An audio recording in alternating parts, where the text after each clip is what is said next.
Hawa. Pura vida, mi gente. Thanks for tuning in once again. Appreciate you guys taking the time to do that.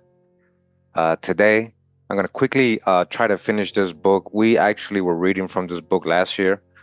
I have two parts on this book already. Pretty good information. So, again, this is actually part one from almost 1 year ago. Underwater ghost towns of North Georgia, indigenous villages flooded, artificial lakes created. That's part one. Check that out if you haven't. And this was part two right here. Underwater ghost towns of North Georgia, the hydroelectric power lakes, man-made reservoirs. All right, this is part two. Again, a lot of good information on those first two parts. If you haven't checked those out, make sure to check them out. We're going to go into part three of this book. Is actually going to be talking about the Tennessee Authority lakes, that the ones they created. Again, these are all man-made lakes. This is what we've been reading in this book. And there's a lot of towns, indigenous towns and so-called black towns that are under these lakes. That's the information we've gone over. All right, so again, the book is Underwater Ghost Towns of North Georgia by Lisa M. Russell. And again, we're going to part three of this book today, which is the Tennessee Valley Authority Lakes. All right, so we move on to chapter 16. Again, we read all the previous chapters already. This one is the Tennessee Valley Authority. The TVA will change your lives. That's according to what they say, right? On May 18th, 1933, President Franklin Delano Roosevelt signed the Tennessee Valley Authority Act. The mission of TVA was, and this is their excuse for creating man-made lakes and flooding old towns, to improve the navigability and to provide for the flood control of the Tennessee River, to provide for reforestation and the proper use of marginal lands in the Tennessee Valley, to provide for the agricultural and industrial development of said valley, to provide for the national defense by the creation of a corporation for the operation of government properties at and near Muscle Shoals in the state of Alabama, and for other purposes. All right, that's their reasoning. 2 years after the Tennessee Valley Authority was created, Edward A. Woods wrote, "You of the Tennessee Valley region are living today as you are not going to be living 25 years hence. Your lives are going to be changed, first of all, by electricity." Woods called the people in the land of cotton romantic, but enslaved by a brutal land economy. C. Herman Pritchett justified the death of the rivers. He added to the New Deal propaganda. Congress created what was in many ways the most unique government agency ever set up in the USA. So when they're saying the death of rivers, guys, this whole areas in Georgia was full of valleys with beautiful rivers. These rivers are gone because they're under, these man-made lakes. It's all just a big lake now.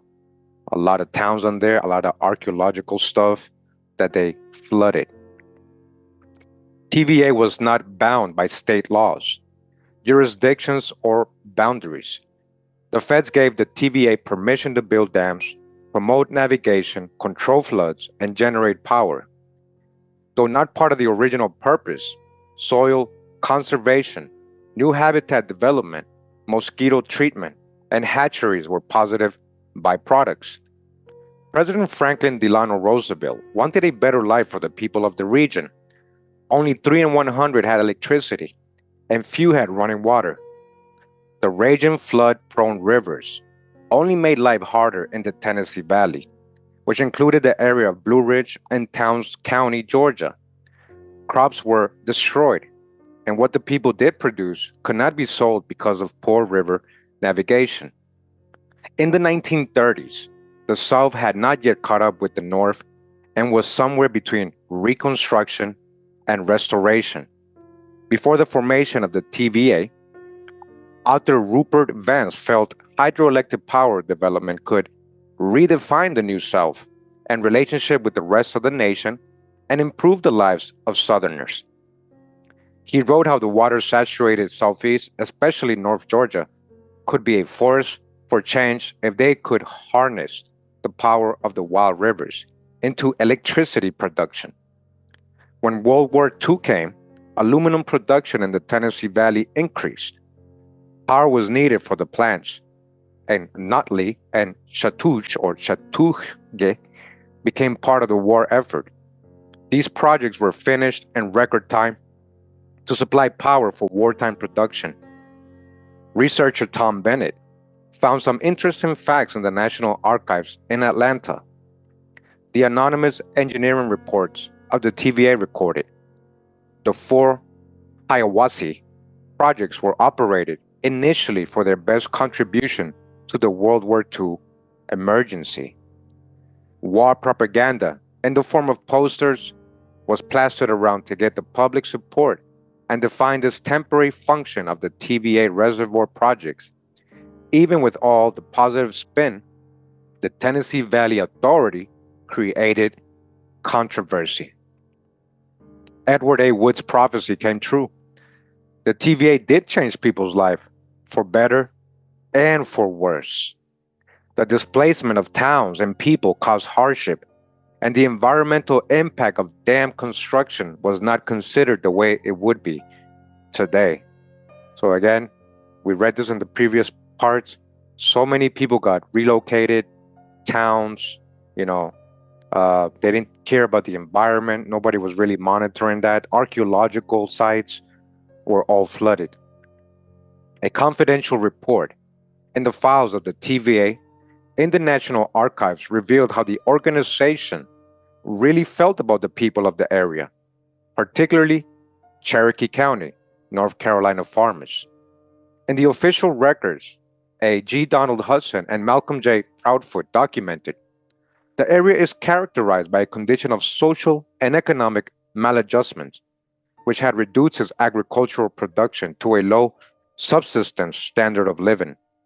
It is so low that the area as a whole may be considered as sub-marginal and best fitted for forestation or any practical use other than agriculture. Relocating the people was only part of the problem. TVA had to move at least 21 cemeteries in the path of the Hiawassee Lake alone. Others were removed for Nottely and Chatuge. All right, so another thing, desecrating burial grounds, cemeteries, they had to move, dig up people's, ancestors, and put them somewhere else. A lot of the times they didn't do it. They just left the cemeteries there and they're flooded right now under these man-made lakes. The lives of North Georgians changed because of the TVA and its projects to bring power and flood control. Lives were changed and history erased. And in my opinion, guys, this is the main reason. They have all these excuses why they were doing it to better the whole area, right? But this is the real reason to me, in my opinion. It was to erase history. What was there? What did they flood? What would we have seen? Continuing to chapter 17, we go into Lake Blue Ridge. All right, Lake Blue Ridge, 1927. So I drove to the dam. It was a brand new Model T truck. I had to go way down the hill. It was a new road. I had to work like the dickens to get out of there. I had to back up and take a run up the hill. That was Charles Hoke Russell. Charlie Hoke Russell grew up in rural North Georgia. His father, Charlie Cleve, was a country doctor. Hoke would help his father with his medical practice. His job was to always have his father's horse ready, fed and watered, and packed saddlebags full of medicine and medical supplies. He first went on horseback, then a buggy, and finally a Model T Ford. His father would travel the North Georgia counties, delivering babies and tending to the sick. Hoke remembered he went all over the country and the roads was bad. He went out on calls in the middle of the night. Sometimes he'd be out all night. Charlie Hoke took over the driving because his father did not know how to back the car. He would go 2 miles out of his way just so he would not have to put the car in reverse. You guys hear that? Hoke had 3 uncles who were also doctors. but he never followed in their footsteps. Hoke did not go to medical school, but traveled out west during Hoover days to hobo. He would hop trains and go out west to places like Oklahoma and worked on a wheat farm for $1 per day. Hoke may never have made a doctor, but enjoyed going with his father on visits and coming back with stories. Charlie Hoke reminisced about his father going to Carter's quarters in Murray County, where a community of 100, listen, black families lived, so-called black, a community, a so-called black town, listen, Murray County, Carter's quarters, that's where they lived. This area is now under Carter's Lake, right? Listen, they flooded these so-called black towns, black communities. It's right now under Carter's Lake. Come on now, guys. Dr. Russell doctored all of them. One cold day, Hoke went with his father inside a home where a woman was about to give birth. Hoke remembered how the conversation went as he warmed himself by the fire. And here's a little image here, and they're going to tell us who this is. Check out the equipment here back then. That was Charles Hoke Russell, was one of the first to drive over the new Blue Ridge Dam. This is Hoke in 1927. So this is the guy speaking right now. So his dad used to tent, all these people in these so-called black communities, black towns, and he remembers them. Again, that town, that community is under a lake now. There was this woman just hollering, and another woman started picking on her, saying, "You ought to be quiet. If you had as many babies as I've had, you'd know how to do." Hoke continued. Pa said, "How many babies do you have, Ain?" And she said, 14. During another delivery at Carter's quarters, again, this is a black community, the doctor needed to wash his hands. Charlie Hoke explained that the woman yelled at her husband to get some water for the doctor, but there was no response. Finally, she yelled, "What's the matter with y'all, man?" The husband responded, "I was asleep." The wife responded, "You were asleep 9 months ago?" Some of his tales were not humorous. One of Hoke's stories speaks to how far medicine has come. Hoke sadly told a story about one of those midnight rides. This woman gave birth to a baby up there. They was twins. She couldn't have him. Took a knife and cut him up and laid the baby arm on a newspaper, and a cat came along and carried it off. Wow. Hoke and his father lived in Blue Ridge while the dam and powerhouse were being built. He claims he was one of the first people, beside the workers, to drive across Blue Ridge Dam. They were building dam over there, and I worked for the Blue Ridge grocery wholesale house, and the workers ordered canned good and hay and all kinds of stuff. So I drove to the dam. It was a brand new Model T truck. I had to go way down the hill. It was a new road. I had to work like the dickens to get out of there. I had to back up and take a run up the hill. All right, we got that earlier. Here's another image, right? This old house. And that's the 3 men on the porch of a house, summer camp of University of Georgia, Blue Ridge, Georgia. So that's this picture right here. And that was in 1908, all the way back in 1908. All right, and now we got another image here. And they're going to tell us again what this image is about. Most likely, that's one of the man-made lakes. And it says, dinky train tracks used for dam construction in 1925 were exposed during the 2010 drawdown of Blue Ridge Dam. So you can see old train tracks here. That's what he's letting you know in this image. Okay? So that's when the water had receded in 2010 that this was exposed. Here we got another image. It's going to tell us what this is. 1925 stump left from the dam's construction in Blue Ridge Lake. All right, that's this one right here. And then we got some more images, I guess, of the train track. Right here is going to tell us small gauge steam-powered dumping trains were placed on these single tracks to speed construction of Blue Ridge Dam. The 2010 drawdown exposed these tracks. Again, that's what we're looking at right here. Okay. And then we got another image here. Look at that river. Wow. And that is, let me just go to the description. The Pocoa River stretches 11 miles southeast from the Blue Ridge Dam. The river flows northwest into Tennessee, where it meets the Oconee River. And again, all these images seems to be by Dr. Catherine Thompson, and this is the image they're talking about, the Pocoa River. Okay. And then we got another image here. Look at this, guys. So we're going to get the description as well for this one. It says Blue Ridge Marina after the 2010 drawdown. So that's when the waters had gone down and it exposed all this stuff right here.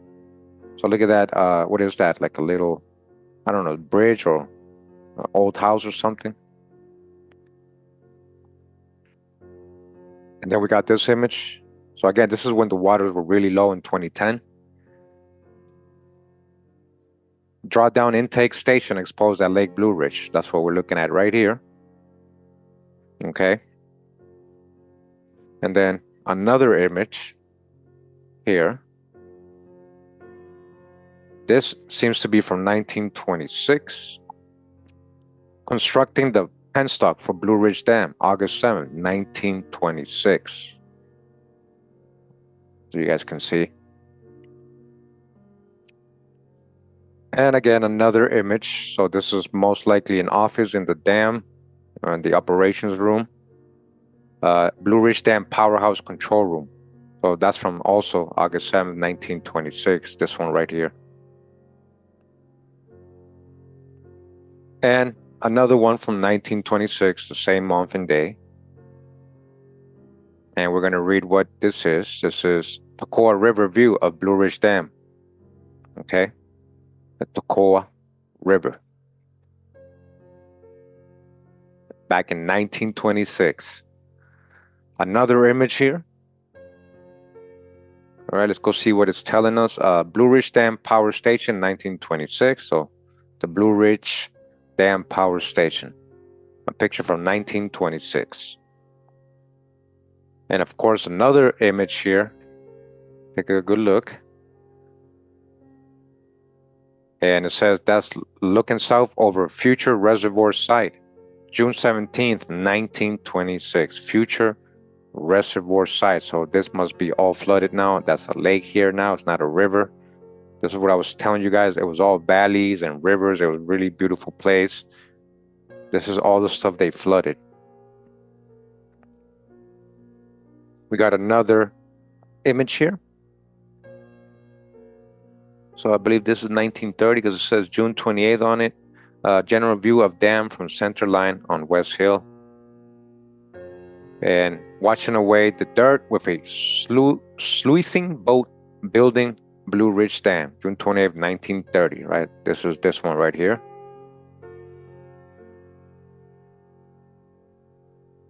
And then this image, as you guys can see, again, building the Blue Ridge Dam. That's Toccoa Electric Power Company working on core trench with dinky train moving dirt and showing the core trench. This is from August 21st, 1929. This one right here. Yeah, I keep having to go to the next page for the description for some reason. It's just the way the size of the window and the book is spreading out. This Kindle spreading out the info. So this is another image here. Right, again, the construction of Blue Ridge Dam. And let me get to the description. It says, penstock opening while building Blue Ridge Dam, August 7th, 1926. This one right here. Imagine all the stuff they found, all the stuff they destroyed, all the towns, all the cemeteries, all the history too. And the environmental impact it had. So we got another picture here, I guess a plate commemorating the Blue Ridge Dam. It says Blue Ridge Dam was built by Tennessee Electric Power Company beginning in 1925. So that's the image of that plaque or plate they left here. Continues, says the drawdown. When the lake was drained in 2010, all right, so it was actually drained, it wasn't a drought, to repair a crushed penstock under Blue Ridge Dam. It looked like a clear-cut forest. Reservoirs were prepared before World War II by cutting all the trees. After the war, the trees were left. The bed of Lake Blue Ridge looked like a desert. During preparation, the TVA cut the trees at the base. After 80 years, these stumps were preserved. Most wood decays, but the cold water and protection from insects petrified these stumps. It was an eerie sight. Also seen during the 2010 drawdown were artifacts from campsites, villages, and farms. All right? These were towns where people lived. And again, a lot of these were so-called black towns or communities. All the relics were protected under the Archaeological Resources Protection Act of 1979. How tempting it must have been to walk out on the dry lake and pick up some history. The government stopped this looting, and digging was left to the professionals. Items lost to amateur archaeologists leave holes in history. During the drawdown, people were not allowed on the lake bed. Authorities were watching, and the fines were hefty. One of the places preserved, or at least pieces of it, is Fort Chastain. So on the next page, we have this image right here, just so you guys can look at it. And we're going to get the description right now. It says, Drawdown Beach on Lake Blue Ridge. Morgantown Beach at its lowest during the 2010 drawdown. The water level was approximately 90 feet below normal levels. This is right here what they're talking about.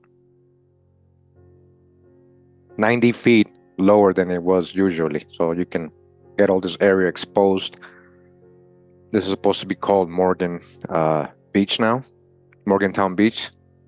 And we got another image here in the bottom. And that says, standing on Blue Ridge Dam during 2008 repairs. So this is a picture from Blue Ridge Dam, 2008. And then this one right here, we're going to get a description as well. It says, water releases at scheduled times, each day accompanied by sirens and flashing lights. This image right here, as they're releasing some of the water from the dam. And then we got this image right here. As you guys can see, all the tree stumps that are left behind from the moment or time they cut down the trees to build the dam. And they're letting you know earlier how they petrified because they were preserved in the water. Beginning in 1925, the trees were cut for the impoundment. During 2010 drawdown, a forest petrified stumps was revealed again. So they cut down, they destroyed forests too to build these dams. There's another image right here. Okay. And it says close-up of the Blue Ridge intake 2010. The Blue Ridge intake. Continue, it says here Fort Chastain. And what lies beneath Blue Ridge? During the government's takeover of Cherokee land, listen, Native Americans, American Indians were forced into one of the 14 collection points. They're moving indigenous people. Listen, the collection sites were the beginning of the Trail of Tears.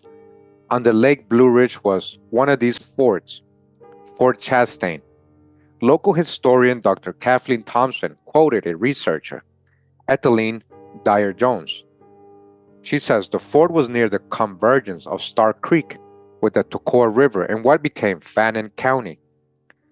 Benjamin Chastain, who was sent as an Indian agent, opened the first post office in 1837. The fort was named for him, and he helped round up the Indians for the Trail of Tears. All right. The TVA put out a press release on July 9th, 2010. Traces of campsites, villages, and farmsteads remain even today and are considered archaeological resources containing important information about American prehistory and history. All remnants from any cultural period are protected under the Archaeological Resources Protection Act of 1979. Fines were levied to treasure hunters in 2010 and 11 by the TVA. The organization was trying to protect Fort Chastain and other archaeological sites for future study. It says here stacks. While the waters were low, a rock stack was recorded, where the Toccoa River becomes Lake Blue Ridge. These rocks were exposed. They were not dumped but carefully stacked.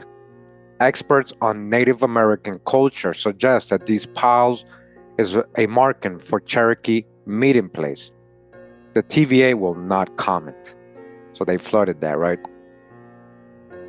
Fort Nelson. In Morganton, 5 Confederate units were formed during the Civil War. Fort Nelson was set up near the Toccoa River, close to the town. This area is now underwater near Morganton Point. Children play on the beach in Morganton Point, and families camp along the banks. They might be interested to know that in the early 1860s, rebels were inducted into the war and joined fighting units there.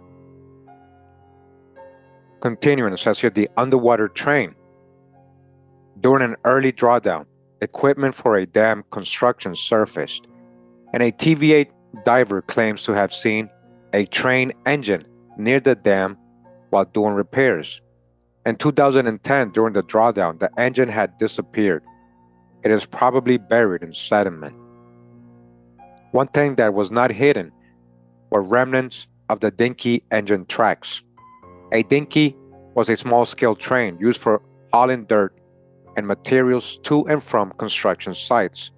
The tracks were close to the dam, even embedded in it.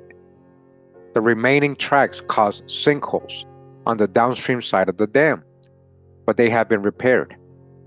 Tracks were near the powerhouse, and one ran from the dam to the clay pit.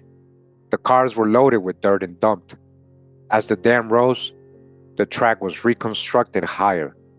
During the 2010 drawdown, railroad spikes and even cross ties were found. The reality of Lake Blue Ridge. Lake Blue Ridge is comfortable. Many days while camping with my sons and husband, I sat under the hardwood shade and watched my sons swim as little boys. Recently, we rented an overpriced canoe and kayak and paddled the coves. Well, I tried to paddle, and my son Michael secretly did all the work. The 3,290-acre lake and surrounding area offer public swimming and picnic areas. Well-kept campsites are found at Morganton Point, and boat ramps abound. The lake itself is 11 miles long and has 65 miles of shoreline. Beautiful homes surround only 25% of the lake. The U.S. Forest Services manages the rest of the land. The Chattahoochee National Forest, the Fannin County Chamber of Commerce, summarize the lake's history. The lake was formed when Blue Ridge Dam was constructed on the Toccoa River in 1930 by the Toccoa Electric Power Company. At that time it was built, the dam was the largest earthen dam in the Southeast. The Tennessee Valley Authority, TVA, purchased the facility in 1939 for hydroelectric power production.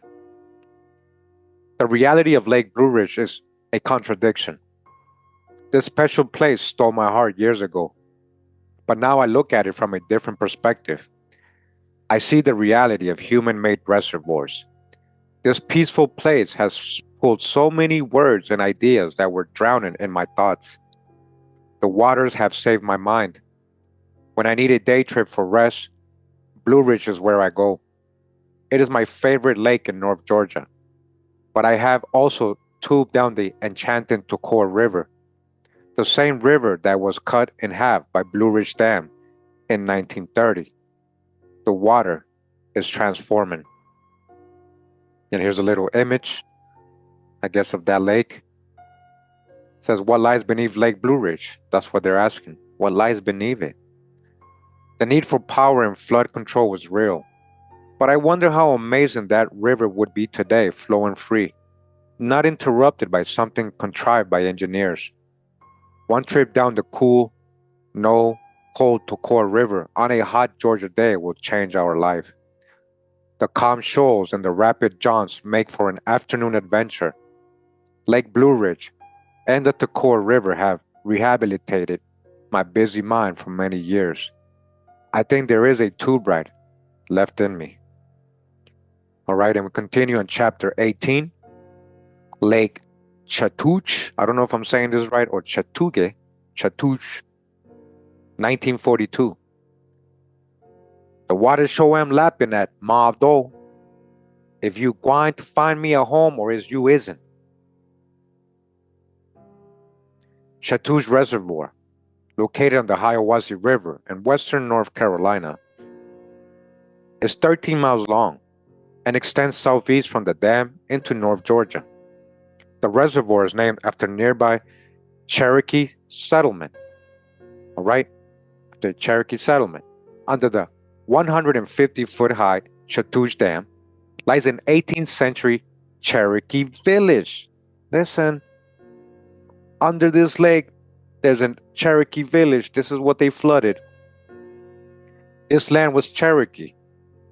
Now, a lot of people might say, it could be Muskogee speaking tribes before it was Cherokee. We got a little bit of that in my Georgia video, ancient people of Georgia, how they were naming a lot of sites that were originally of the Muskogee Creek speaking people, the Muskogee tribes. And later on, it did become so-called Cherokee settlements, but originally it wasn't. These might be the case as well, but we know that the Cherokees were heavily in Tennessee. Chatuge Dam was built to store water and reduce flood damage downstream, but it first operated for the war effort to strengthen flows at Hiawassee downstream. TVA engineers who designed the project said that it is the story of the dependence of military preparedness upon aircraft, of aircraft upon aluminum, and of aluminum upon electric power. TVA is proud of its brand. Chatuge Dam was built for the people, and the people feel a connection to it, said Mike Richards, TVA plant manager. The dam gets a lot of public use, especially the walking path over the dam. The public is invested in the dam. They keep an eye out for it. And then continuing says, built for the people? With a question mark. Is it really built for the people? Imagine you get a certified letter from the TVA offering you money for your land. And oh, by the way, you have to sell it or it will take it from you. They will take it from you if you don't sell. In 1941, listen to this, 278 families were forced to leave family homesteads. 278 families, guys. Some families had ancestors who came to the land in the 1840s as part of the Georgia Land Lottery. No amount of money would pay for ripping up roots. One relocated man said, "My connection to the land is lost. My heritage is gone." Eminent domain by the federal government sealed the deal for some families. Some were never paid, all right? Some were never paid. If you fought the government or were a tenant farmer, you lost. In addition to the families being removed, 540 graves, listen, 540 graves were dug up and moved, all right? Desecrating burial grounds here. This is what they were doing. And 40 miles of roads were flooded. 40 miles of roads. The elf school would be surrounded by water. About 283 students would be moving with their families just to get to school. Not even their neighbors were hospitable.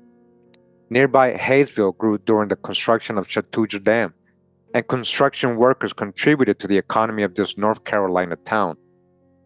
Relocated Georgians did not fare well in the real estate market. The people of Hayesville raised the price of land on those who needed it most. Not so neighborly. You see what these people are going through, right? Because of these man-made lakes they're creating.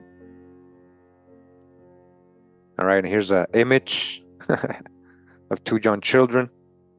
It says Hetty Anderson's porch and her grandchildren. Chatuge Reservoir, November 18th, 1941. That's them right there. We got another image here in the bottom.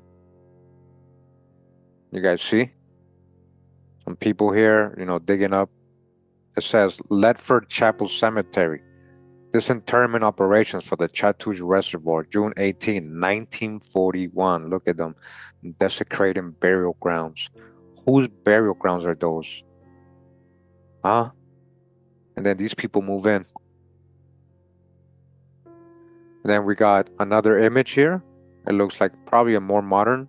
Oh, well, we'll see the description. It says Wilson Haley reinterment plot moved from Ledford Chapel Cemetery during Chatuge River project. So this is where they moved some of the graves to. That's not the original location. Continuing, it says here, grave robbers. Wayne Nicholson was 13 years old when men came to his Rabun County school and asked for volunteers. The men were looking for grave diggers. A busload of schoolboys went to the site where they were building Lake Chatuge, or Chatuge. In 1946, they did not use backhoes, but backbones of young men to dig up hundreds of graves. Though they were doing child labor, even that, right? Using child labor to desecrate these burial sites. Nicholson said that it was hard work because the ground was hard. Nicholson remembers, it was a weird feeling digging up people's graves, especially when you got the boxes, or to the boxes, right? Then the kids got out of the way, and the sheriff's department took over. Nicholson said, at first I was reluctant to do it.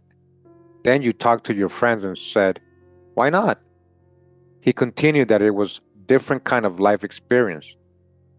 In the end, us kids enjoyed doing it. Civil engineer H. Jervy Kelly was in charge of cemetery relocations for the TVA during this period of building. He must have had unique traits to be selected for this project. He had to deal with families who were already upset with relocation. He published carefully drawn sketches of each plot that had to be moved. Then he contacted the State Board of Health to get permission to move the dead bodies and ran an ad in the newspapers. TVA established reinterment cemeteries. This account was about Cherokee County, North Carolina, but the same process was used for North Georgia and Lake Chatuge, or Chatuge. In the path of Chatuge, or Chatuge, 20 cemeteries with 2,200 graves had to be moved. Who are buried? Who is the people they're moving, guys? I bet you there's a lot of melanated folks buried here that they were moving. An unnamed engineer wrote, after identifying all possible graves and determining the wishes of the nearest relative that could be located, it was found necessary to move 581 graves in 5 cemeteries. They were removed to 8 reinterment cemeteries. One question lingers unanswered. What happened to the other cemeteries and the other bodies? So out of 2,200 graves that had to be moved, they only really moved 581, guys. They literally flooded the rest. What happened to all these people? What happened?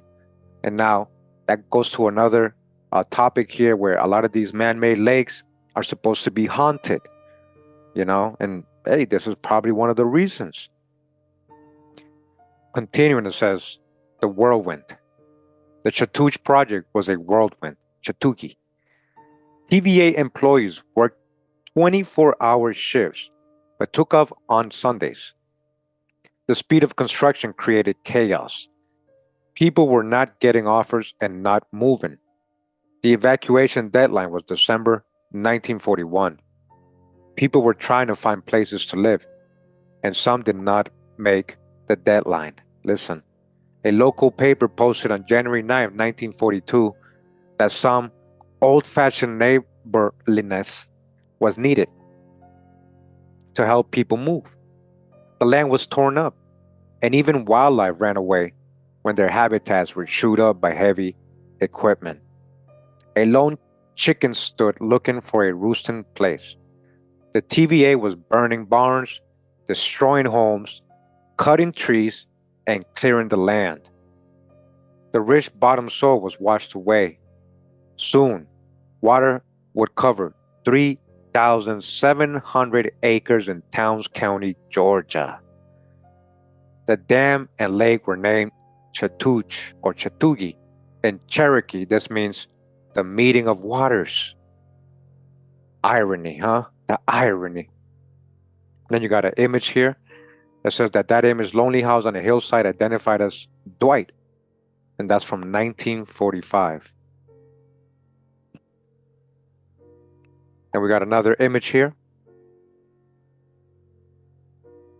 and that says identified as a toilet near house CHR 37, outhouse on future Chatuge Reservoir land, January 27, 1945. All right, so I'm gonna keep saying Chatuge from now on, because if it's a Cherokee word, I think it would be pronounced more like that, right? I don't know. You guys know I don't know how to pronounce this. Was Lake Chatuge really built for the people, as the slogan promised? People were convinced by the propaganda machine of the TVA that the dam was needed to win World War II. Posters in the National Archives read, "We are building this dam to make the power to roll the aluminum to build the planes to beat the bastards. Out of water power comes air power." This is a TVA war job, all right? How ironic, right? Because what's going on today, guys? The government using its money literally to fund wars, to fund APAC's people, you or the Chazars, Ukraine, and all these other stuff, Iran war. But they're not helping the local people, right? During these hurricanes and these natural disasters, they don't got no money all of a sudden. But look what's going on here. The same thing, guys. They're relocating people, destroying graves, hurting the environment, all for money, power, and to fund their wars and to build their weapons of mass destruction. The irony, right? It's still going on today. It's still going on today.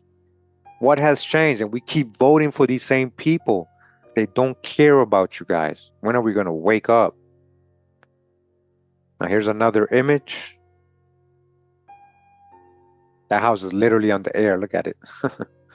It says A.J. Ferguson's home reclaimed for the Chatuge Reservoir, November 18, 1941.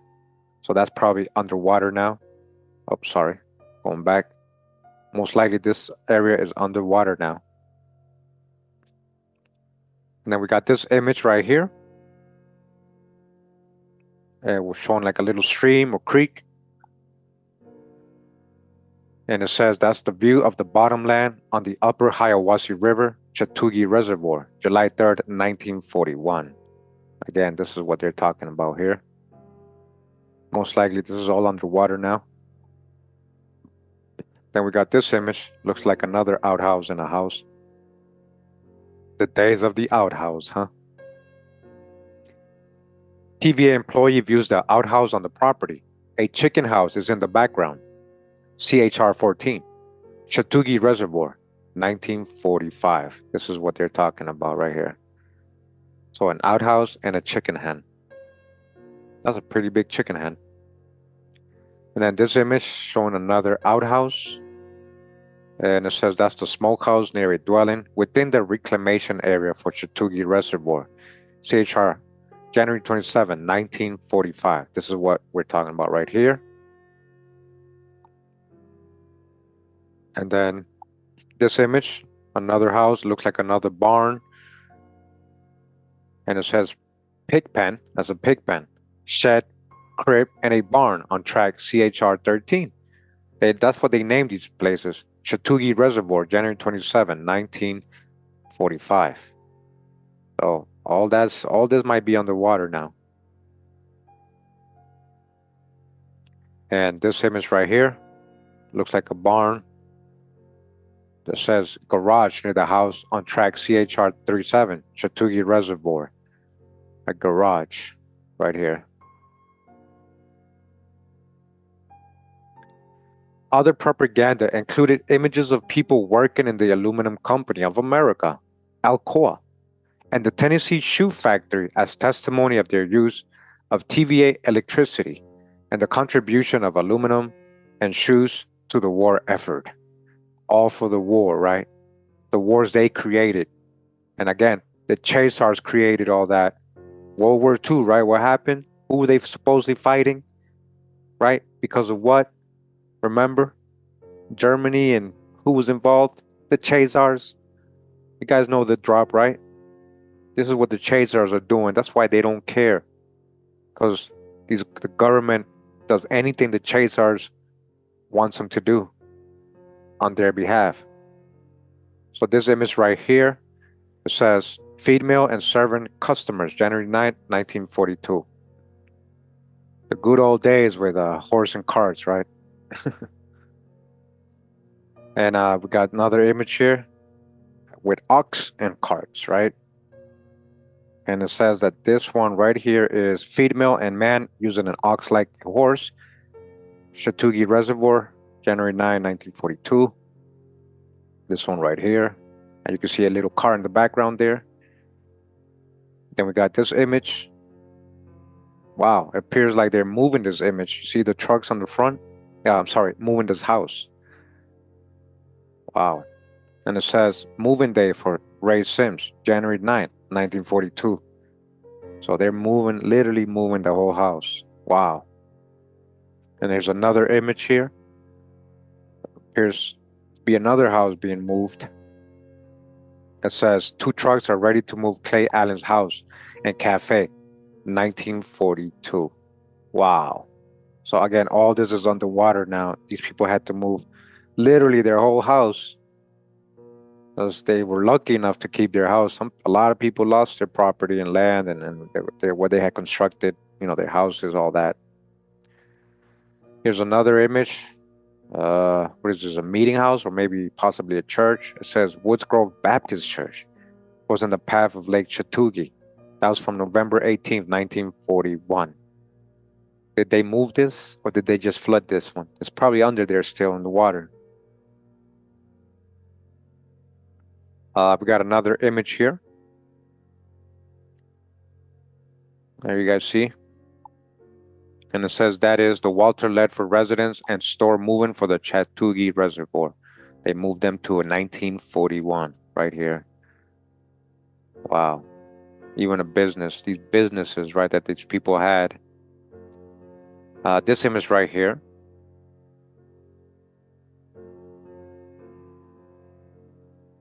It says residents getting feed from the Garrett barn, January 9, 1942. Okay, that's this image right here. And then we got this image. Is that a gas station? Wow. That's Paul Foster's store, lies on the bottom of Lake Chatuge. Notice the old Gulf sign, January 9th, 1942. The old Gulf sign, look at that. His store, all flooded now.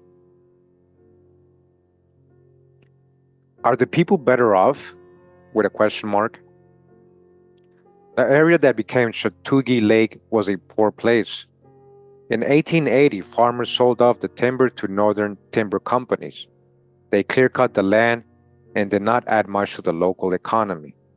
The mountains were not productive for crop farming, so the families were subsistence farmers. They lived hand to mouth. The change began before the TVA decided to build the dam. In 1937, the rural South was still recovering from the Depression. The Chattahoochee National Forest was sanctioned and tourism was born. The impact was minimal at first, but a tourism-based economy grew. When TVA dammed the Hiawassee, it brought needed jobs to the area.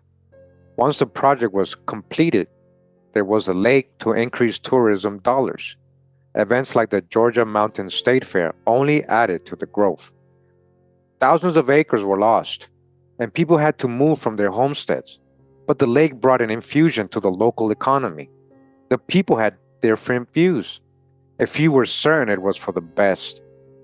They thought they would have a better life by moving. Others who were used to the subsistence living had difficulty transitioning to having to use money to live. All right, a lot of these people didn't even get involved with paper money or anything. They just grew food, they lived off that, they had their animals. You know, most had never seen as much money as TVA gave them.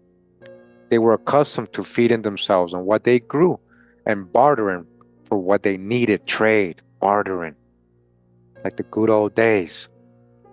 Now we got an image here of a building, and it says Towns County Courthouse, Georgia, is near the Chatuge Reservoir, 1942. The TVA had a readjustment program that was supposed to minimize any disruption resulting from dam construction. But one document noted, the process of movement has been greatly speeded up on recent projects which are being constructed to furnish power or the war industries. On the Hiawassee project, families were given only 6 months after the authorization of the projects. You had 6 months to leave or they'll move you. The TVA authorities were not without heart. A 90-year-old man was so ill he was not able to move. The closing of the Chatuge Dam was delayed several weeks until his doctor agreed that he could move. Chatuge is an earth-filled dam that is 144 feet high and 2,850 feet long. Work began July 17, 1941, and the dam was closed, and the lake formed 8 months later on February 12, 1942. It cost $9,504,000. This is back, wow, in 1942, guys. That's a lot of money. In it, there are 2,347,400 cubic yards of earth and rock fill, and 10,000 cubic yards of concrete. Almost 3,700 acres in Towns County, Georgia, were flooded. All right, that's how many acres were flooded. Almost all of the 278 families were gone before the dam doors closed. However, months after the lake began to fill, 5 families refused to leave. They were then evicted by court order. They were forced to leave, even if they didn't want to. And we go on to chapter 19, Lake Nottely, 1942. I'm aging dams of any kind. Ella Garf, Wild River. Something about the 1960s B-movie Wild River, starring Montgomery Clift as a TVA officer, reminds me of what happened in Lake Nottely. This chapter's images of homesteads that would soon be flooded are haunting and real. The movie, set in the late 1930s, ranked through as Chuck Glover is trying to convince the only person who had not sold her land before the gates closed on the dam. The old woman, Mrs. Garf, owned an island in the middle of the river, and on the island's peak was the Garf family cemetery. Wow. Mrs. Garf, you're the only person who hasn't sold in this valley, Glover says. I don't care about the others, retorts Mrs. Garf. Do you know anything about this land? Yes, that is why the TVA sent me here, the TVA agent responds. Go down to the pontoon and pick up some soil. It's real bottomland, Garf instructs. The TVA agent replies, and thousands of tons of it are being washed away every year. He continues, Mrs. Garf, you don't love the land. You love your land. You know the Tennessee River has been a killer for years. Year after year, it's taking God knows how many lives. Isn't it just plain common sense to want to harness it? And do you know what that will mean? Today, 98% of the people in this valley have no electricity. The dam will bring them electricity. The old woman responds, I expect that what you call progress, isn't it? And you don't. No, sir, I don't. Taking away people's souls, putting electricity in place of them, ain't progress, not the way I see it. It's not taking away their souls. We're giving them a chance to have a soul. And it isn't just this dam. It's dam after dam after dam. We ain't to tame this whole river, boasts the proud TVA man. You do? Well, I like things running. Well, like nature meant. There's already enough dams locking things up, taming them, making them go against their natural wants and needs. I'm agent dams of any kind. Oh, you can get me off by force. I reckon I won't take much force, but it will take some. And that's the only way you'll ever get me off here. Because I ain't going against nature. And I ain't a crawling for no dang government. The movie ends with a flyover atop the now submerged island. Wow. All that remains is the top of the cemetery where Mrs. Garth is laid to rest. This Hollywood scene could have played out in the area that would become Lake Nottely. The images of this chapter came from the National Archives in Atlanta, as they were buried in cold storage. My son Samuel carefully pulled the old negatives and scanned ghostly scenes not seen for years. Perhaps you will see Mrs. Garth in these photos. The strangest images are men digging up graves. In the path of Nottely Lake, there were 8 cemeteries with 86 graves. One report stated 3 small cemeteries were below elevation, 1,785 feet above the top of the spillway flashboard. After all possible grave identifications had been made and the next of kin had been contacted, it developed that only 2 removals would be required. On the edge of North Carolina, the Nottely River was named for the Cherokee village of Nottely. You guys hear that? Another indigenous town here, which was called Nottely. The village along the river was named for daring horsemen. The heavily wooded area of mountains and valleys surrounding the upper Nottely River was eyed by power companies in the 1930s. Then, the TVA, shortly after its creation, looked to Nottely for flood control in Chattanooga, Tennessee. The dam was not authorized for electricity production, but that would soon change. So here's an image. All right, take a look. And it says Mr. and Mrs. C.L. Mason in front of their home, lost to the Nottely Reservoir. That's from 1941. They lost their land. They had to move. And seems like that's another picture of them right here. All right, it says C.L. Mason and his wife walk up the hill on the side of their homestead claimed by the TVA for the Nottely Reservoir project of September 30th, 1941. They forced them to leave their land, or their property or their home they constructed there. But again, whose land was this before them? Construction began in 1941. Then World War II created an emergency demand for electricity to power the aluminum plants in East Tennessee. Nottely Dam was authorized because it could push water downstream to the power produced in Hiawassee Dam. Writer Tom Bennett researched the war connection and made this conclusion. Until the threat of a world war loomed on the horizon, the 1936 Hiawassee Dam's turbines turned with the clear purpose of achieving TVA's lofty goals of that first decade. These were to provide jobs and turn on the lights, generating electricity to improve the lives of the people while also preventing flooding downstream. However, I came to believe this isn't true for the 1941 to 1943 Nottely, Chatuge, and Appalachia dams. The actual records of the engineers themselves describe how those 3 were built in a hurry to store more water for Hiawassee Dam. Nottely and Chatuge took only about 8 months. Appalachia, which is cement concrete like Hiawassee, took longer.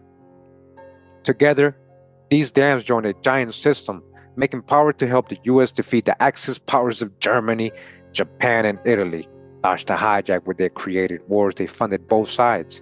In the World War, then starting up in Europe. Soon it would be formally entered by the U.S. after the attack on Pearl Harbor on December 7, 1941. And I'm going to say that's a staged, false flag event, not staged, but they actually did that. They orchestrated that themselves, so they have a reason to go to war, right? something like 9/11. Specifically, TVA power helped make warplanes, conventional munitions, and the atomic bomb. You guys hear that? Relocating all these people, desecrating sites, flooding archaeological sites, indigenous towns, so-called black towns, affecting the environment. Also, they can create their weapons of mass destruction.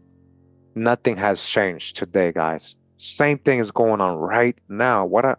What's the irony, right?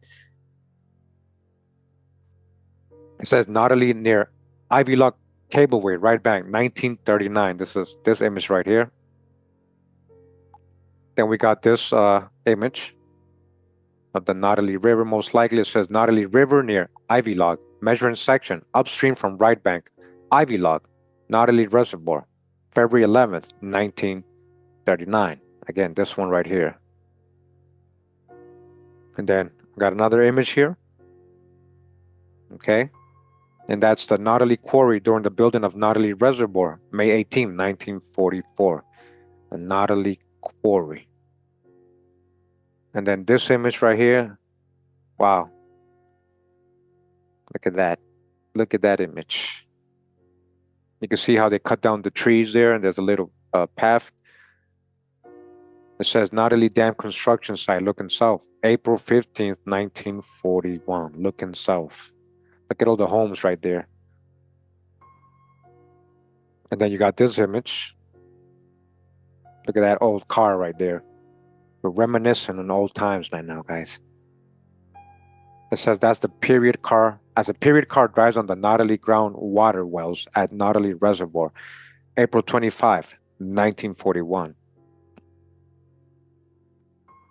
And then we got this image. And that is Nottely River below Nottely Dam, looking downstream. Dam is nearing completion. This is June 25th, 1942, when they're almost done destroying the land and flooding towns. The TVA bought 8,000 acres, relocated 91 families, and redesigned 21 miles of roads. Workmen built a simple dam. They formed the dam by building a rock and stone crib and filling the middle with earthen fill. The project was completed quickly. The gates were closed in January 1942. Now we got this little image here, and that's Smokehouse, NLR 24, Nottely Reservoir, from November 13th, 1942. And now we got this image right here. And that is Chicken House, NLR 24, Nottely Reservoir. Okay? The Chicken House. And down we got this image of this house right here. And that is dwelling NLR 24, Nottely Reservoir. Right here. Again, these are all flooded now under lakes, man-made lakes. Got this awesome image right here of a little business store, somebody's house, and a nice car right here from those times. There's even a little gas pump there.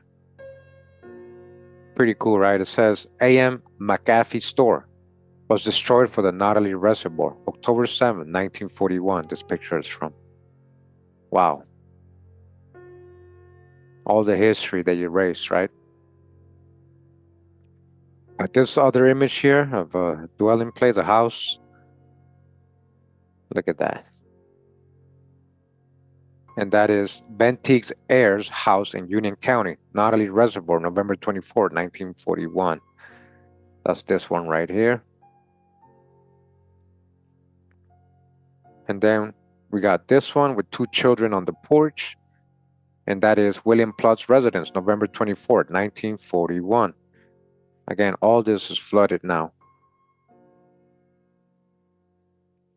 And then we got this image of somebody's property. Looks like house, barns, chicken houses, outhouses, all that. Wow, all this is flooded. I can't, To me, it's unbelievable how they just did this, right? Messing with nature. It says that's Paul Nicholson's home and buildings were destroyed during the construction of Nottely Reservoir, November 24th, 1941. All this was destroyed. Wow. A place where somebody once lived. And even before him, the Indians, the American Indians' land, they were there. Here's another image. Seems like a family. It says Charles Brewer's family, Nottely Reservoir, December 29th, 1941. That's who these people are. We got another image here. Let's go look at the description. The Birdie Young Home Place, December 29th, 1941. The Birdie Home Place, right here. And then we got this image. Let's go to the description first. As empty storehouse, photographed by TVA for reclamation, Nottely Reservoir. That's from October 8th, 1942. This image right here. And we got this image. This looks like a nice place here. And that is the lonely homestead on a hillside, now under the Nottely Reservoir, October 8th, 1942. This is now flooded. And this looks like a little hill, like, wow, imagine how high the waters went. All this is under lakes, guys. Wow. Got another image here. Let's go to the description. Smokehouse, now part of the Nottely Reservoir, October 8th, 1942. Again, all this is flooded now. And we got a building right here. This might be the center of a town. Let's go look at the description. It says Union County, Georgia Courthouse, Blairsville, near the Nottely Reservoir, June 26, 1941. And look at the mud on the street. And how old is that building really? Got this image now. And that is dilapidated dwelling, now part of Nottely Reservoir, October 8th, 1942. This is also under the lake now, Nottely Reservoir. Got another image here of a building. And look at the cars outside of it. This is the Union County, Georgia Courthouse. Again, is still standing and is home to the Union County Historical Society and Museum. All right. Then we got this image of this house right here. Wow, that looked like it was a nice place to live in right there. It says that's the Lance Mill at Moccasin Creek, sorry, now part of the Nottely Reservoir, July 14th, 1941. This beautiful property here is now underwater. Wow. And this might be a close-up, I'm not sure. Let's go ahead and look at the description. It says Bracket Home on Nottely Reservoir, Project Land, June 26, 1941. This one right here. And then we got this image next to a little creek. And it says that is Dam at Davenport Mill on Nottely Reservoir, Reclamation Land, June 26, 1941. 1941, this one right here. And then we got this image here of them cutting down the forest. Look at that. All the trees they took down, all the forest, the natural habitat, destroying the environment. You know, imagine all the wildlife that had to move or got destroyed as well. And it says that was the Smith Sawmill contract to support the Nottely Reservoir project with a truckload of logs to be sawed. That was from November 29, 1941. This one right here.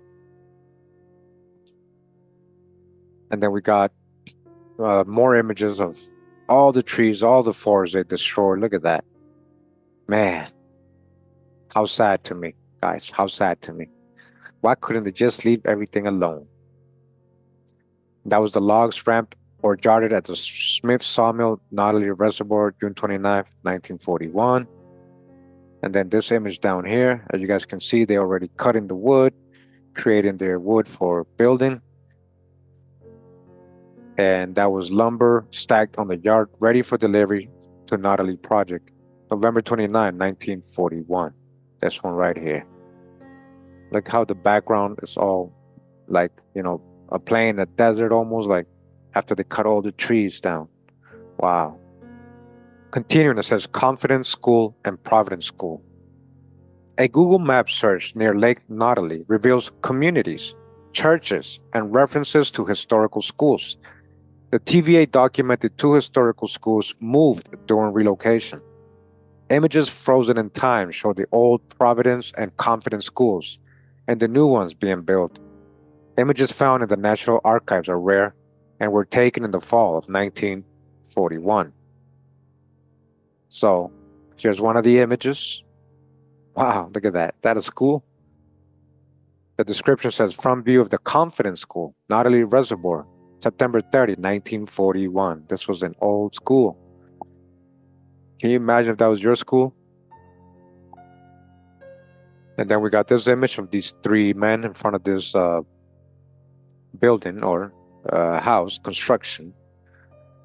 It says that is the unidentified officials on the side of the Confidence School reclaimed for the Nottely project, September 30, 1941. Unidentified. Huh. Are these your Chesa owners of the Tennessee Valley Authority? Then we got this image of these children, most likely outside of their school. And that is school children in front of the Providence School, Nottely Reservoir, September 30, 1941. And we got this one right here. And it looks like they're building this. This is a new building. They're painting it and everything. Look, check out the car. It says, based on the man on the ladder painting, this may be the new building Providence School, moved to once the waters of the Nottely Reservoir covered their old school, September 30, 1941. And then it says here, explore. Rumor has it that if you have scuba gear, you can find the remains of a town that was flooded when the TVA created Lake Nottely. Like most of the lakes of North Georgia, nothing remains under the water except old fishing lines and trash. During the lake's low point on October to April, you can hike along the shore and find interesting artifacts. Be careful. All lakes are protected from relic hunters, and steep fines will be assessed. Also, like most of North Georgia lakes, the land was originally Cherokee or Creek. All right? Why don't they know? This is what I was saying earlier. A lot of you get a little offended when I say this about the Cherokee history. But again, most of this land was Muskogee-speaking peoples, so-called Creeks, before they were designated so-called Cherokee or Cherokee. So-called Cherokees moved into these areas. But still, again, this was originally, right, indigenous land. This is what they're hiding. This is what they're flooding, guys. It is not a far stretch to assume there were Cherokee villages along the Nottely River, which was forded for the dam. Lake Nottely is undeveloped and protected by the U.S. Forest Service. Some 70% of Nottely's shoreline protects almost half of Union County from development. It is just a few miles north of Blairsville, Georgia. The lake has cliffs for swimmers to jump and plunge into the cool mountain lake. And we continue. This is like almost at the end of the book for the dismount. The afterword. The haunting question. What if? Anyone who wants to experience the way Georgia was when God made it can go to the upper parts of the Flint River. President Jimmy Carter said that. What if is a disquieting question. Wondering what might have been feels like magical thinking. Yet Oliver Wendell Holmes guides us. To understand what is happening today or what will happen in the future, I look back. President Jimmy Carter looked back when Georgians were trying to preserve the Flint River in its natural state. He canoed down the Chattahoochee and the Chatuge rivers. And when he was in a place to stop construction of another dam, he changed the future. In an article for Brown's Guide, Carter remembered, as a boy growing up in archery, I worked fields that drained into the Chattahoochee, or as we call it, Chockley Creek. Choctawhatchee Creek joins Hinchafuni Creek, which merges with Mukali Creek and flows into the Flint River just above Albany. The Choctawhatchee was where I finished. It was where I learned about the outdoors, where I learned to explore, and where I learned how not to get lost. It's where my playmates and I, occasionally my father, had many hours and days together. We had an immersion in the natural world that has marked my whole existence. Carter had to deal with natural resources as a state senator and was a founder of the Georgia Conservancy.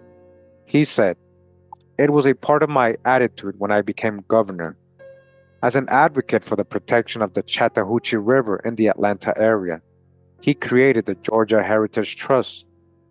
Carter fought a few losing environmental battles, but the Flint River was different. He wrote, there was a period of time during the economic evolution of our states and our nation's history when it was inevitable that many of our dams would be built and naturally free-flowing streams would be obstructed. The primary reason for these dams was power production, and in some areas, flood control. Later, to some degree, recreation became a justification. The former Georgia governor remembered a time when congressmen aligned with the USACE, Southern Democrats pushed hard for dams to be built in their districts with hopes of being named for them.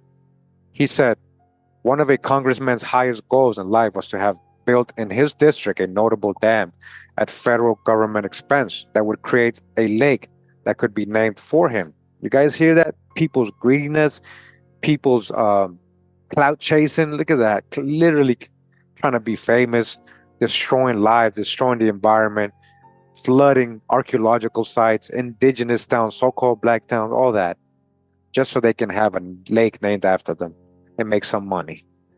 An unhealthy relationship developed between Congress and the corps. On paper, the corps justified the cost versus the benefits of building a dam to please the lawmakers who supervised it. Carter said, so there were hundreds and hundreds of dams being built around the country over a 10-year period. Almost all of them were unnecessary. We didn't need these dams, guys. Yet at the same time, they were quite attractive to the local communities involved, as presented in the economic benefits analysis prepared by the corps. The Flint River Dam at Sprewell Bluff was to be one of those projects. The Flint is the longest remaining free-flowing major river in Georgia. It flows 344 miles and exposes its travelers to a wide variety of vistas. But this was almost not the case. The Flint could have been dammed. Congressman Jack Flint wanted the dam in his district near Thomastown. So it seems like this river was saved, and this area, they didn't build a dam. They were really trying to build a dam here. This would have been underwater, just like the rest of them today. As governor and an environmentalist who had learned to roll a canoe in the Georgia State University swimming pool, Carter went down the Flint. He was urged by fishermen, outdoorsmen, and others to look at the proposed dam project on Flint River to see if there was justification.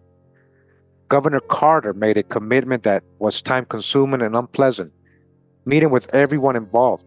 He found the primary justification was for recreation. It would be good for business in the area during the construction, but the sportsmen's groups raised contrary views. Carter noted a time when environmentalists and sportsmen groups were small and not vocal. Times had changed. Georgia Congressman Jack Flint was indignant at the investigation. Carter examined the facts and figures from USACE. The corps is part of the military, and Carter had no reason to doubt the data. But as he looked deeper, I found that sometimes, if there was a question about economic benefits of the Sprewell Bluff project, They would triple the alleged benefits with no substantiating data to back up the change.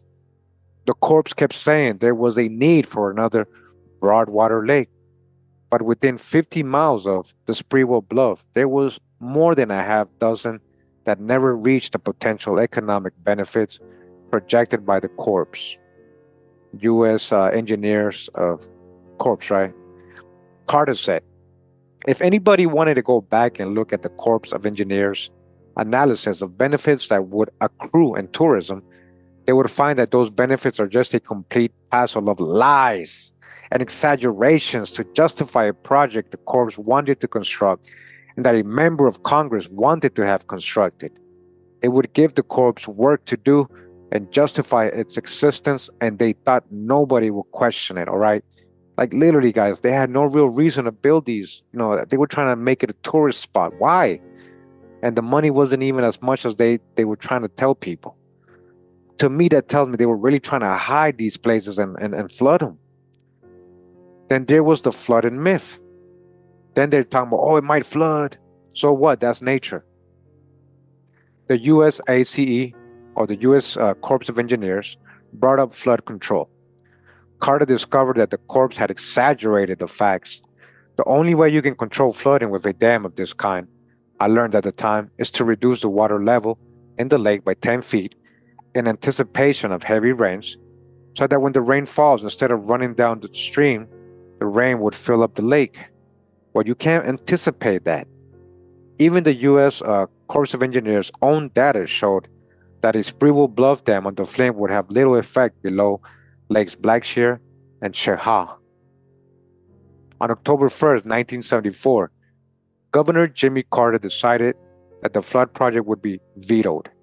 This raised protests from the chambers of commerce and Congressman Flint's supporters. When Carter became president, he did not forget the Flint River Project. He examined all the U.S. Army Corps of Engineer projects in all 50 states. He questioned dam projects that were not being questioned. He began to veto projects. He had the law changed so that a project like a Sprewell Bluff would have to be partially funded locally. Before, these projects had 100% federal funding. The Flint River Project at Sprewell Bluff helped change the national attitude toward dams and slowed or stopped ill-advised projects. I think it has been worth all the confrontations and the debates and sometimes disharmonies that have resulted from what is still an ongoing process in America of preserving things instead of trying to modify them in an unnecessary fashion. President Jimmy Carter on saving the Upper Flint from being dammed in the 1970s. You know, I don't know if he was one of the elites or, whatever, but it seems like, Jimmy Carter did a lot of good stuff, and he was literally against the Chazars and the state of Israel, and he was pro-Palestine, two-state solution. Something about him, man, it seemed like he had a heart, like he was actual human. Years later, the people who cursed Carter for vetoing that dam in Thomaston are grateful to him. They are happy to have their river, Carter concluded. Anyone who wants to experience the way Georgia was when God made it, or the way it was when it was first settled by European people, can go to the upper parts of the Flint River and see how beautiful it is. It is breathtaking in its beauty, and the wildlife that exists in that river corridor, otter, fox, muskrat, beaver, bobcat, you cannot describe it. It is a treasure that is appreciated by an increasing number of people as the generations pass. If the natural rivers were left alone by the politicians, power companies, and the corps would have wild running, beautiful natural waters in North Georgia. Listen to that. This if they would have left it alone, because all these lakes in Georgia are man-made. They destroyed so much there. The Flint River is our example from the past and for the future. Continuing, it says here, a change of heart. Carter challenged the status quo and stopped the unnecessary damming of our natural rivers. In the process of writing this book, my heart has changed. Before researching the North Georgia lakes for this book, I have never fought for the environment. It's funny how when you spend time engaging with our culture and our natural environment, you look at things differently. I drive across by and near Lake Alatuna almost every day, and that's one of the man-made lakes that we talked about in previous parts. Over the last 40 years living in North Georgia, I never looked so hard into the depths of the lakes that surrounded me. I thought this was just going to be about the lost and drowned towns, what lies beneath the surface of the human-made lakes. It was so much more. As I gazed deeply into the unnatural lakes, something began to haunt me. It haunts me still. The word haunt has a curious etymology. In Middle English, it means to frequent a place. Wow. The Germanic origin suggests a meaning of being distantly related to home. Wow. I kept returning to these lakes, longing for the lost rivers. I asked, sometimes out loud, as I walked the banks of the lakes, what if? What if the rivers were left alone? What if someone fought for you to stay natural? The lakes feel like intruders. The rivers feel like home. How many homes were lost during this progress of mid-century North Georgia? Some say ghosts return when their spirits are restless. And if a home has changed or been demolished, it stares the night with haunts. What ghost haunts the lakes of North Georgia? Are the submerged societies full of restless spirits? Do Native American souls return to a home that is 500 feet below the water of Carter's Lake? Huh? Do the Abertanis visit to find their town has slipped off the bank near Macedonia Cemetery? Maybe Mark Anthony Cooper, the Iron Man of Georgia and founder of the submerged Etowah, right? Listen, submerged Etowah. That was an indigenous, old, site. Returns to find his beloved Glen Holly gone, as well as his family's cemetery. Does he find them at Oak Hill Cemetery in town? Do Confederate soldiers return to the Battle of Alatuna Pass, fight again, and then ride the Phantom train? And here's an image again. And this image is Blue Ridge Lake. Some feel that the most celebrated lake is cursed. Lake Lanier breeds many stories, but some stories are true tragedies. While most lakes have drownings, Lanier has odd occurrences that perpetuate the lore. And we've talked about this a lot, and I know a lot of people know about this, right? There's a lot of videos about this on YouTube. You can go check out. Maybe an Appalachian family returns to find their legacy, their land in the mountains of Rockbone County, impounded by one of Georgia's power company's Great Lakes of North Georgia. And standing on Blue Ridge Dam, I sense my grandfather-in-law, Papa, Charlie Russell. I visualize him sitting in the old truck he drove over the dam under construction. Imagine the Indians, all right? Again, imagine the Indians who settled the North Carolina border, haunting their hallowed ground and finding gallons of water forming the unnatural lakes of Chatuge and Nottely. I wonder if this unsettles their spirits. I keep returning to the question that discomfits me. What if we had left it alone? We cannot forget the past, all right? We cannot forget the past and pretend our missteps never happened. We must look hard and see connections. Connections are like the rivers that once snaked and flowed freely in North Georgia. They had purpose and power before they were cut in half. The New South required cheap hydroelectric power, and many places like Rome were saved from disabling floods. But now we can see the connections and ask questions. New solutions ensure that we will never have another underwater ghost town in North Georgia. At the conclusion of the documentary, Flint, a river lover, said, "Just like any wild thing, as you get closer to it, it moves away. It does not want to get caught. It doesn't want to get dissected. There is a certain amount of mystery you need to leave intact." All right, guys, and that is the end of this book. I hope you guys enjoyed the reading of this book. I know it took me a year to, get back to it and finish it with you guys, but If you haven't watched parts 1 and 2, I really recommend you guys watch them. I'm going to put the playlist here at the end of the video so you can click on it right away. And also a video of the ancient people of Georgia and the history there so you guys can see all what was flooded there, all the stuff that's under these man-made lakes. Again, pat yourself on the back. You read another whole book with me. I mean, we just going through books, right? And this book again was Underwater Ghost Towns of North Georgia by Lisa M. Russell.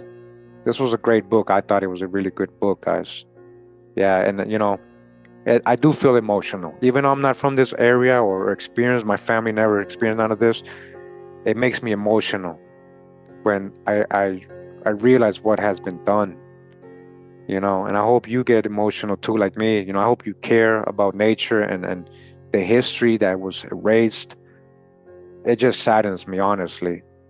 And I do wish somebody really fought to not build these dams.